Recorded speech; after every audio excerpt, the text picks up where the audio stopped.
formulatu behar dugu 5,6 dimetil 3 hepteno. Hepteno erroak esan nahi du 7 karbono eta 7 karbono hilaren ipini ditugu.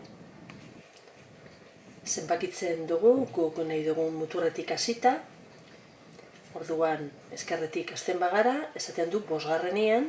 Hau da, 1, 2, 3, 4 eta 5. Metilo bat dagoela eta beste metilo bat 6. karbonoan. Orduan, metiloak jarri ditugu hemen. Eta gero, 3 hepten esan nahi du 3. karbonoan lotura bikoitza dagoela. 3. eta 4. karbonoaren artean. Horregaitik, ipini dugu lotura bikoitzori.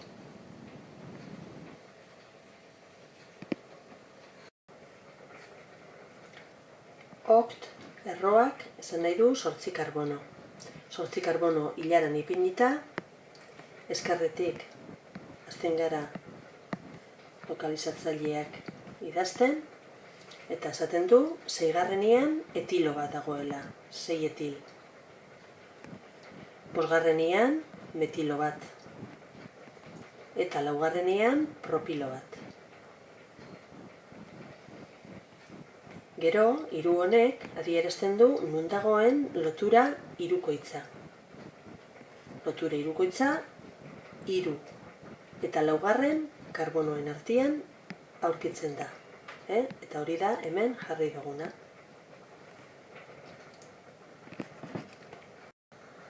Pent, 5 karbono. 5 karbonoko katea horizontalean jartzen dugu. Ezkerretik hasi gara zenbakiak ipintzen eta 3. etilo bat jarri dugu. Orduan etiloa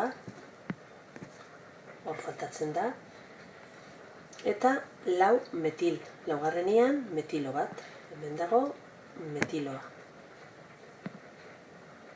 Eta hemen etiloa. Gero lehengo eta 3. karbonoetan lotura bikoitz bi agertzen dira. Bat horrek esan nahi du lehengo eta 2. karbonoaren artean, lotura bikoitza. Eta 3. eta 4. karbonoen artean, lotura bikoitza. Okt erroak esan nahi du 8 karbonoko kate nagusia ipini behar dugula. Hasi gara, ezkerretik zenbakiak ipintzen, eta gero 1, 3, 5 horrek adierazten du nun agertzen diren lotura bikoitzak. 3 lotura bikoitz.